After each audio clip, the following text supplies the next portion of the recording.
ये साईं सच्चरित मानो हमसे कह रही है, मैं ही तुम्हारे जीवन का श्रृंगार हूँ। मैं ही ये साईं सच्चरित तुम्हारे अस्तित्व का सार हूँ। कहाँ तुम पेड़ की शाखाओं और सूखे पत्ते बटोरने में हो गाफिल। मैं ही उस पेड़ की जड़ें और आधार हूँ। जानकारियों के कंकर पत्थर का सर पर तुम्हारे क्यों है इतना भार। मैं तो तुम्हारे माथे पर दमकने वाला एक कोहिनूर हूँ। अनंत तारों की झिलमिलाती जुगनुओं सी रोशनी से क्यों हो तुम इतना सराबोर। न सिर्फ तुम बल्कि पूरी कायनात हो रोशन जिससे मैं वो भास्कर हूँ। एक अदना सा कीड़ा मकोड़ा बनकर ज़मीन पर क्यों रेंग रहे हो तुम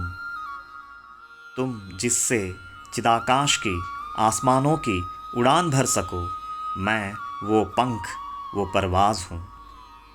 हाँ, मैं ही साईं सच्चरित तुम्हारे जीवन का सार, तुम्हारे जीवन का आधार हूँ।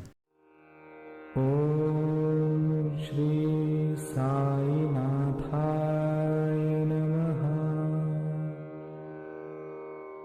ओम श्री साईनाथाय नमः। ये कोई मामूली किताब नहीं, नसीहत है नूरानी। उन्हीं की आत्मकथा, उन्हीं की जुबानी। ओम साई राम। ओम साई राम। श्री साई सच्चरित के 27वें अध्याय में श्री दादा साहेब खापर्डे और उनकी पत्नी का जिक्र है। जब वे दोनों शिरडी आए तो बाबा ने श्री खापर्डे जी को करीब 4 महीनों तक शिरडी में रुकाया था और खापर्डे जी की पत्नी करीब 7 महीने तक रुकी थी। इन दिनों में वह बाबा को हमेशा नैवेद्य अर्पण करती थी। एक दिन श्रीमती खापर्डे जी ने नैवेद्य लाया तो बाबा तुरंत अपने आसन से उठे और उन्होंने लाया हुआ नैवेद्य ग्रहण करने लगे। यह बात देख माधवराव देशपांडे जी बाबा से कहने लगे कि बाकी लोगों के इतने अच्छे अच्छे नैवेद्य आते हैं लेकिन आप छूते तक नहीं, और खापर्डे बाई का नैवेद्य आते ही खाना शुरू करते हैं। ऐसा क्यों करते हैं? ऐसी क्या खास बात है इस अन्न में? तो बाबा कहने लगे, इस अन्न की बात ही कुछ और है। यह माता पहले एक बनिए की गाय थी जो काफी दूध दिया करती थी। फिर वह एक माली के यहाँ पैदा हुई। आगे वह क्षत्रिय के पास गई। फिर एक बनिए की पत्नी बनी और उसके पश्चात वह एक ब्राह्मण के घर पैदा हुई और आज मुझे इस रूप में खाना खिला रही है। उतने में ही बाबा का भोजन पूरा हुआ और वे अपने आसन पर बैठ गए तो श्रीमती खापर्डे बाबा की सेवा करने हेतु बाबा के पांव दबाने लगी। तो बाबा अपने हाथों से खापर्डे बाई के हाथ दबाने लगे। यह देख माधवराव देशपांडे मजाक में कहने लगे, यह तो बहुत बढ़िया नजारा है जहां भगवान ही भक्त की सेवा कर रहे हैं। उसी समय बाबा धीरे आवाज में श्रीमती खापर्डे जी से कहते हैं कि राजा राम इस मंत्र का जाप करना, तुम्हारा कल्याण हो जाएगा। दोस्तों, इस पूरी कहानी में श्रीमती खापर्डे जी के पिछले जन्मों की कहानी और फिर उन्हें राजा राम यह मंत्र उपदेश करना, इन बातों में क्या आध्यात्मिक गहराई है, इसी बात पर आज हम रोशनी डालेंगे। ओम साई राम। अनंत अपार जैसे गगन, तैसे बाबांचे चरित्र गहन, तयांचे ते यथार्थ आकलन, तया वीण कोण करी। ओम साईराम। श्री साई सच्चरित ग्रंथातील अध्याय 27 जो आहे त्याच्यामध्ये दादासाहेब खापर्डे आणि त्यांची पत्नी यांची कथा आहे। ती अशी की एकदा दादासाहेब खापर्डे आणि त्यांची पत्नी शिर्डीला बाबांच्या दर्शनासाठी जातात आणि खापर्डे स्वतः 4 महिने तिकडे राहतात। त्याच्यानंतर ते निघून जातात, परंतु त्यांचे जे पत्नी असतात त्या 7 महिने तिकडे राहतात आणि रोज बाबांची सेवा त्या करत असतात। बाबांना स्वतः नैवेद्य दाखवत असतात आणि बाबा देखील बाकी कुठलेही नैवेद्य बाजूला वगैरे ठेवून त्यांनी केलेलं नैवेद्य अगदी स्वतः आतुरतेने त्याची वाट बघत ते ग्रहण करत असतात। तर असंच एकदा नैवेद्य ज्यावेळेला येतो त्यावेळेला बाबा अगदी अतिशय आतुरतेने उत्साहाने पंक्तीमध्ये जाऊन बसतात. तर हे सगळं बघून माधवराव, ज्यांना बाबा श्यामा म्हणायचे, ते बाबांना विचारतात की एवढे चांगले चांगले पदार्थ सोडून, एवढे चांदीच्या ताटातले लोकांनी एवढे छान छान करून दिलेलं आहे, ते सोडून, ते भिरकावून तुम्ही हे का खाता, ह्याच्या पाठीमागे काय नक्की आहे? तर त्यावेळेला बाबा असं म्हणतात की अरे ही गाय होती, दुधाळ गाय होती, अगदी लठ्ठ गाय होती. त्याच्यानंतर तिने माळ्याच्या पोटी जन्म घेतला, मग ती क्षत्रियाकडे गेली, मग वाण्याच्या घरात ती गेली आणि त्याच्यानंतर आता सध्या ती ब्राह्मणाच्या घरात राहते. तर एवढ्या वर्षांनी ती भेटली म्हणून जरा वाटलं की तिच्या हातचं खावं, म्हणून मी खातो. तर असं म्हणून बाबा जेवण पूर्ण करतात, अगदी तृप्तीचं ढेकर देतात आणि त्याच्यानंतर बाबा पुन्हा आसनस्थ झाल्यावर लगेच त्या खापर्ड्यांच्या ज्या पत्नी असतात त्या त्यांची सेवा करायला येतात आणि स्वतःच्या हाताने बाबांचे पाय दाबायला सुरुवात करतात. ज्या हाताने ते पाय दाबतात तेच हात बाबा स्वतः त्यांच्या हाताने दाबत असतात. हे पाहून माधवराव अगदी गमतीत म्हणतात की काय देवभक्तांची चाकरी करतोय, काय हा सोहळा आहे म्हणे, असं ते म्हणतात. आणि त्याच वेळेला बाबांना असं वाटतं की आता अनुग्रहाची वेळ जवळ आलेली आहे. खापर्ड्यांच्या पत्नीच्या कानामध्ये राजाराम राजाराम असं म्हणतात आणि त्यांना सांगतात की तू फक्त राजाराम राजाराम म्हणत राहा, तुझ्या आयुष्याचं सार्थक होईल, अशी ती कथा आहे. तर कृष्णाजी, प्रश्न असे खरंच बरेच प्रश्न आहे याच्यामध्ये. एकतर ग्रंथामध्ये असं म्हटलेलं आहे की राजाराम राजाराम असं म्हणून त्यांनी शक्तिपात केलेला आहे. तर हे राजाराम राजाराम हे काय आहे? कारण जनरली आपण श्रीराम जयराम जय जयराम किंवा हरे राम हरे कृष्ण असे जे मंत्र आहे असे आपण दिल्याचं आपण ऐकलेलं आहे. परंतु बाबांनी राजाराम राजाराम म्हणून शक्तिपात केला, याच्या पाठीमागे काय नक्की गूढार्थ आहे तो आपण सांगावं. आणि दुसरं म्हणजे बाबांनी जो त्याचा प्रवास सांगितला, ती गाय होती, मग माळी, मग क्षत्रिय, वाणी आणि ब्राह्मण, या प्रवासाच्या पाठीमागे नक्कीच काहीतरी रहस्य असणार, त्याचा कृपया आपण उलगडा करावा. मिसेस कापरडे पे आने से पहले मैं थोड़ा उनके पति कापरडे के बारे में 2 शब्द बताना चाहूँगा जो इसी अध्याय में वर्णित है. मतलब दादा साहब कापरडे बहुत ही एजुकेटेड व्यक्ति थे, जिनका पंचदशी पे अच्छा कमांड था, वो लेवल के ग्रंथों से उनका राब्ता था और बहुत ही पैसे वाले थे, धनवान थे. खापर्डे नव्हेत सामान्य गृहस्थ, अतिविद्वान मोठे प्रस्थ, साई सन्निध जोडूनि हस्त, पायी मस्तक खालवीत. ये उनकी बीवी है, उनकी पत्नी है मिसेस कापरडे, जिनकी अभी हम ये लीला आज हम डिस्कस कर रहे हैं. तो कापरडे के बारे में ग्रंथ में ऐसा लिखा गया है कि इतना नॉलेज होने के बावजूद, इतना धनवान होने के बावजूद, लेकिन बाबा के सामने इतने नम्र हमेशा खड़े रहते थे, अदब से. यहाँ तक कि एक ओवी भी आती है जिसमें वो बोलते हैं कि शब्द ब्रह्माचा कितीही तेज असेल पण ते शुद्ध ब्रह्मा पुढे निस्तेज. वाह, क्या बात. शब्द ब्रह्माचे कितीही तेज, शब्द ब्रह्मा पुढे निस्तेज, साई परब्रह्म मूर्ती सतेज, विद्वत्ते लाज लावीती. तो ये ऐसे पति पत्नी की कहानियों में से एक है जिनका रुझान बाबा के प्रति, जिनकी भक्ति बाबा के प्रति इतनी गहन थी, हर तरह से सशक्त रहने के बावजूद, फिनेंशियली, एजुकेशन वाइज, हर तरह से समर्थ होने के बावजूद बाबा के प्रति उनकी भक्ति इतनी घनिष्ठ थी जी.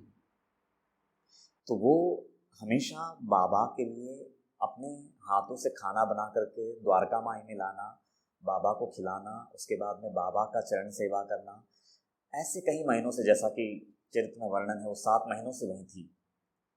और एक दिन बाबा को शायद उनके प्रति एक करुणा जागती है और वो जब वो खाना लाती है तो बाबा दौड़ते हुए जा करके वो खाना शुरू कर देते हैं. और फिर श्यामा का पूछना कि बाबा आज इनका खाना आज आपको इतना क्यों अच्छा लग रहा है. और उसके बाद जो बाबा वो जर्नी बता रहे हैं, हिचेच अन्न का इतुके गोड, देवा हे आम्हास मोठे गूढ, काय तरी हे तुझे गारुड, आवड निवड तुम्हा का. पूरी लीला की गहराई वो जर्नी में है. तो बाबा सीधा आंसर नहीं देते हैं कि मैं इसका खाना मुझे क्यों पसंद है, वो सीधा जर्नी बता रहे हैं. जी. तो वहां पे वो बोलते हैं कि ये जो खापर्डे हैं, ये पिछले जन्म में एक गाय थी जो बहुत दूध देती थी, जी और फिर वहां से ये निकल करके उसका फिर से जन्म हुआ माली के वंश में, और फिर वहां से निकल करके वो क्षत्रिय के पास जाती हैं, फिर वहां से फिर से वाणी से इनका ब्याह होता है, शादी होती है, और फिर आज इस जन्म में ये फिर से ब्राह्मण परिवार में इसका जन्म हुआ है। तो इसने बहुत लंबी यात्रा तय करके ये मुझ तक पहुंची है, मेरे दरबार तक पहुंची है। तो इसलिए मैं आज, मुझे ये खाना आज इतना भा रहा है, और मैं 4 निवाला, मतलब मुझे शांति से खाने दे श्यामा, ऐसा करके बाबा बोलते हैं, और फिर वो खाने को खाकर तृप्ति के डेकर लेते हैं, ऐसा ये वर्णन है। मतलब अब ये जो जर्नी है, अगर हम ध्यान से देखेंगे ना ये जर्नी को, तो जर्नी है ना हमेशा ऐसा उत्थान की अवस्था पे लेकर के जाता है। पहले पशु जन्म, लेकिन पशुओं में भी जो श्रेष्ठ है, जो साधु जंतु जिसको हम कहते हैं, वो गाय थी। मतलब उधर भी देखो, वो क्रूर जंतु नहीं थी, सात्विक जंतु थी, मतलब वो गाय थी जो बेइंतहा दूध देती थी। और फिर वहां से और ऊपर उठती है, फिर उसको मानव जन्म मिला। लेकिन मानव जन्म में जो सबसे कनिष्ठ जिसको कहते हैं शूद्र, माने माली का जन्म हुआ। मतलब एक आदमी का जर्नी अगर वो ईमान की तरफ, रोशनी की तरफ अगर बढ़ता है, तो उसकी जर्नी कैसे ऊपर ऊपर ऊपर की तरफ जाती है, तो ये बताने का प्रयास है ये लीला। और फिर वो माली के यहाँ से निकलती हैं, और फिर क्षत्रिय के यहाँ पे उनका जन्म होता है। अब देखो, माली यानी यहाँ पे शूद्र, लेकिन वो शूद्र जो पौधों को, पेड़ों को पानी देकर के सींच रहा है, पर्यावरण की रक्षा में है, मतलब उधर भी वो अपना ड्यूटी पूरी तरह से निभा रहा है, प्रकृति से प्रेम निभा रहा है जी। मतलब जहां भी उसको जन्म मिला वहां पे वो अपना पूरा 100% दे रहा है। और फिर वहां से निकल करके वो क्षत्रिय, मैं यहाँ पे क्षत्रिय बोलने के बजाय मैं बोलूंगा कि वो वाणी के यहाँ जाता है। थोड़ा हम लोग उसको थोड़ा चेंज करते हैं, क्योंकि ना तब जाकर के ये कहानी और ज्यादा बेहतर खुलेगी। वाणी जिसके हाथ में तराजू होता है, तराजू का मतलब जहां आप खुद को हम तोल सकते हैं कि क्या सही क्या गलत है, क्या धर्म क्या अधर्म, क्या नीति क्या अनीति, मतलब उसमें वो विवेक, वो क्लैरिटी, जीवन की गहराई इतनी समझ आ जाती है कि नीति और अनीति को, धर्म और अधर्म को बखूबी जानने लगी है, उसके प्रति इसका रुझान बढ़ा, तो ये वाणी के यहाँ पे ये पहुंच गई। मतलब अंदरूनी जर्नी की बात हो रही है। और फिर वहां से निकल करके फिर क्षत्रिय हम किसको कहते हैं कि धर्म के खातिर जो जान तक देने की तैयारी दिखाए वो क्षत्रिय है। जो हमेशा मतलब धर्म के खातिर युद्ध करें वो क्षत्रिय। मतलब फिर वहां पे खुद को खोने की ताकत बढ़ गई। तो फिर ये क्षत्रिय तक इसका सफर हुआ, और फिर वो सफर तय करके आज इस जन्म में ये ब्राह्मणत्व तक पहुंचे हैं। मतलब ब्राह्मणत्व यानी जो कण कण में जिसको ब्रह्मा दिखने लगे वो ब्राह्मण। तो लंबी यात्रा तय करके ये ब्राह्मणत्व तक पहुंची है। तो इसकी यात्रा है ना, तुम नहीं समझोगे शाम, ये अंदरूनी यात्रा कितनी लंबी तय करके ये आज ये ब्राह्मणत्व तक पहुंची है। तो आज देखो, जिस खाने के दम पे ये शरीर बनता है, आज मैं वही खा रहा हूं। एक तरह से मैं खाना नहीं बल्कि इनके अस्तित्व को ही खा रहा हूं, इनके अस्तित्व को अपने आप में मिला रहा हूं। आज के बाद इसमें और मुझ में कोई अंतर नहीं होगा, ये वो खाना है। गुरु भक्त हे नाही वेगळे, दोघेही एकांग आगळे, प्रयत्ने वेगळे करिता बळे, अभिमान गळे करत्याचा। और फिर आगे जाकर के जब वो बैठते हैं, अपने आसन पे जाकर के बैठते हैं, तो यही मिसेस कापड़े फिर से उनके पास जाकर के चरणों का सेवा कर रही है, और बाबा वो देख करके उनके हाथों को दबाते हैं। तो फिर श्यामा वहाँ बोलते, वाह क्या नज़ारा है। मतलब पहली बार ऐसा देखने को मिल रहा है कि एक भगवान भक्त की सेवा कर रहा है, डायरेक्टली वो ऐसा बोलते हैं। तो वहां पे बाबा को ये बोलना था कि इतनी लंबी यात्रा करके जो ब्राह्मणत्व तक पहुंचा है, हकीकत में उनकी सेवा के प्रति मेरी कोई भावना नहीं होती है, बल्कि वो तो अगर मेरी सेवा करेंगे तो शायद 2 हाथों से करेंगे, लेकिन मैं जब उनकी सेवा करता हूँ ना, तो जो न दिखने वाले मेरे 1000 हाथों हैं ना, मैं उनसे उनकी सेवा करता हूँ। वाह क्योंकि वो ब्राह्मणत्व तक पहुंचा हुआ व्यक्ति समाज के हित में ही काम करेगा, जी। तो मैं उसको अपनी पूरी ताकत दे देता हूं जिससे वो समाज का और बेहतर काम कर सके। वो इनडायरेक्टली ये बता रहे हैं। जी जी। और फिर वो आगे जाकर के बोलते हैं कि काम में उनको एक मंत्र देते हैं, राजा राम राजा राम। पाहोनी तिचा सेवा काम, प्रसन्न बाबांचे अंतर्याम, हळूच म्हणती राजा राम वदवाचे। और वो मंत्र की गहराई ये है कि वो उन्होंने श्री राम नहीं कहा, उन्होंने श्री राम जय राम भी नहीं कहा, हरे राम हरे कृष्ण भी नहीं कहा, वनवासी राम नहीं कहा, उन्होंने राजा राम कहा। तो सबसे पहले तो वनवास का तपस्या से गुजरने के बाद ही लंका पे चढ़ाई करते हैं और वो अंदरूनी युद्ध जीतते हैं, और जब जीत के वापस आते हैं तब वो राजा राम होते हैं। मतलब तो ये बहुत गहरी चीज़ है जो उन्होंने हमको इस एक शब्द में, राजा शब्द में राजा राम बोल करके उन्होंने बहुत गहराई हमको उन्होंने दी है जी। तो वहाँ पे राजा वर्ड का मायना इतना ही है कि चित्त शुद्धि के शिखर पे तो तुम पहुंच चुके हो, तुम राम तो बन ही चुके हो, लेकिन मैं आज तुम्हें ये पूरा ब्रह्मांड का परिपालन करने की ताकत देता हूं, मैं तुम्हें राजा बनाता हूं जी। तो वो जो ताकत है कि आज के बाद जैसे मैं ये पूरा ब्रह्मांड की सेवा में लगा हुआ हूं ना, वैसे ही मैं तुमको भी वो सेवा प्रदान करता हूं। तो वो सेवा है वो। तो चित्त शुद्धि के वो जिस शिखर पे पहुंची थी, तो उसके अनुरूप ही उन्होंने वो शक्तिपात कर दिया। क्योंकि अध्याय में आता है कि वचन योगे शक्तिपात, तो सिर्फ राजा राम बोला नहीं, बल्कि वो अवस्था उनमें उतार दिया बाबा ने। काय त्या वचनाची मात, हृदयांतरी जाऊनी खोचत, वचन योगेच शक्तिपात, क्षणार्धात करीत। शक्तिपात हम किसको कहते हैं कि जब वो शक्तिपात अगर हमारे अंदर हो जाता है तो हमारा पूरा जीवन का रूपांतरण हो जाता है, उसको ही हम शक्तिपात कहते हैं, तो जिसको हम परम कृपा कहेंगे।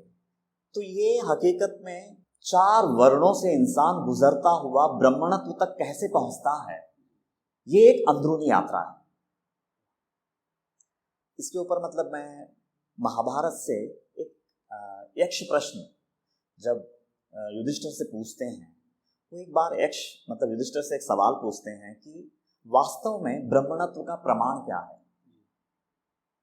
कुल, चरित्र, शिक्षा या शास्त्र ज्ञान, ये चारों में से वास्तव में ब्रह्मणत्व का प्रमाण क्या है। तो वो बोलते हैं कि कुल और शिक्षा और शास्त्र ज्ञान ये ब्रह्मणत्व का प्रमाण हो नहीं सकता, क्योंकि वो फेक है। लेकिन अगर ब्रह्मणत्व का कोई प्रमाण है तो वो चरित्र है, कैरेक्टर है। हे राजन, वास्तव में ब्राह्मणत्व का प्रमाण क्या है? कुल, चरित्र, शिक्षा या शास्त्र ज्ञान? हे यक्ष, कुल, शिक्षा और शास्त्र ज्ञान ब्राह्मणत्व को सिद्ध नहीं करता। ब्राह्मणत्व का प्रमाण तो निस्संदेह चरित्र ही है।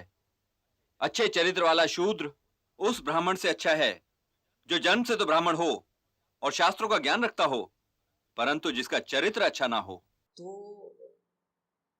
वहां पे बाबा ये बताना चाहते हैं हम सबको कि मिसेस कापड़े का कैरेक्टर, वो चरित्र इतना भा गया कि राजा राम नाम से उनको संबोधित करके उतनी बड़ी पदवी से उनको सुशोभित कर दिया।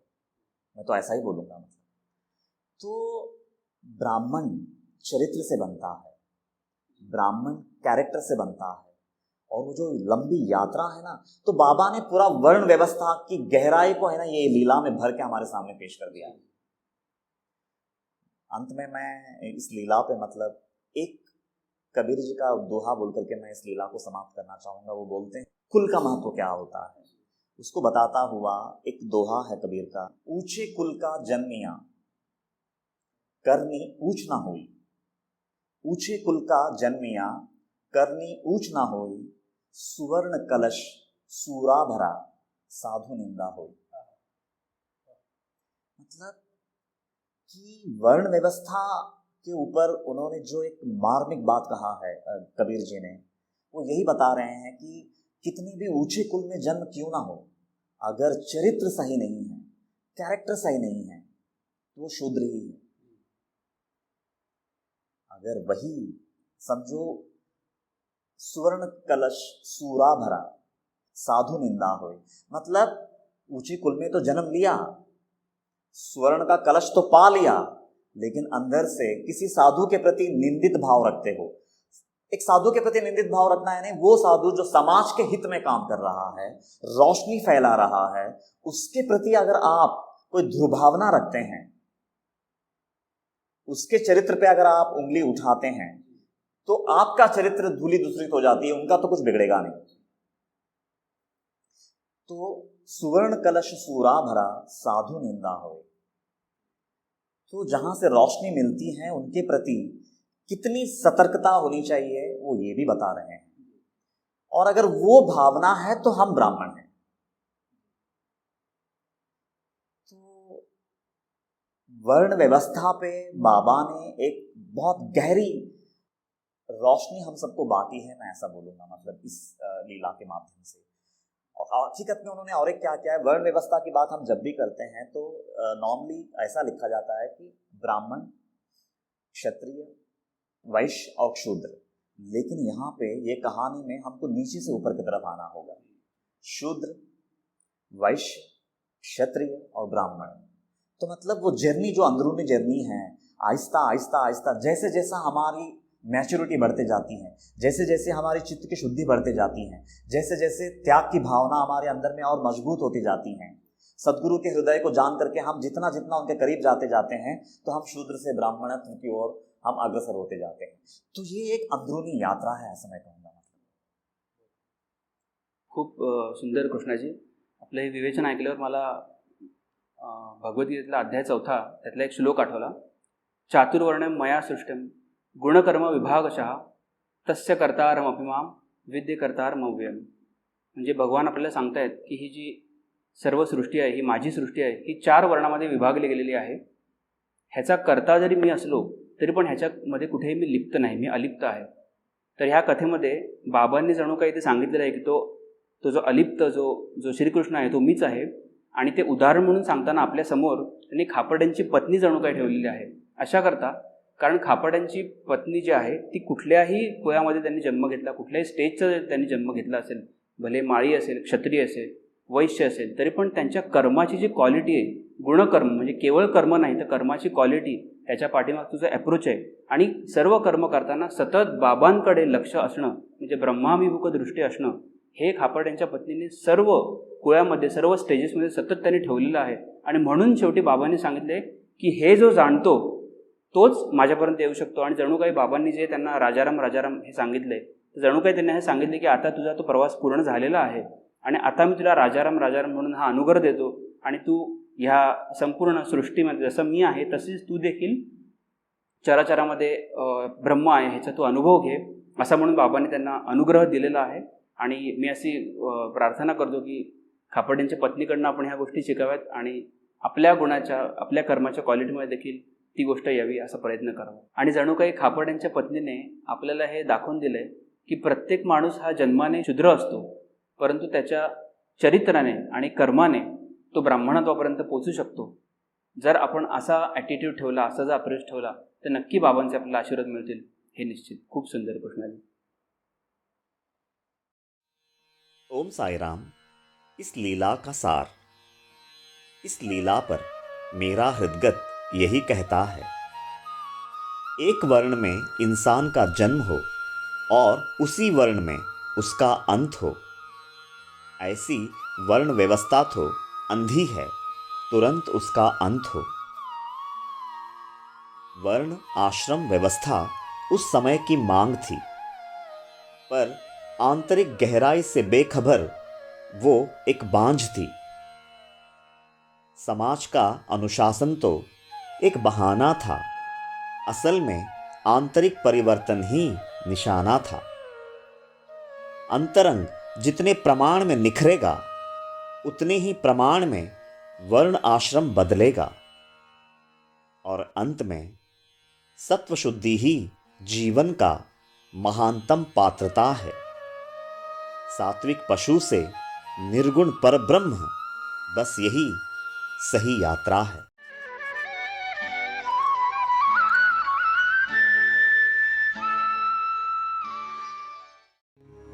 वेदांत विषय अति गहन, विरक्ती भक्ति ज्ञान जोड देऊन, ऐसा ग्रंथ करणे निर्माण, गुरु कृपे वीण दुर्घट, कृपा आपुली झाली या वीण, पोथी वाचणे केवळ शीण, समजणे तो त्याहूनी कठीण, बाबा मी निक्षून सांगतो। श्री सद्गुरु साईनाथार्पणमस्तु। शुभं भवतु।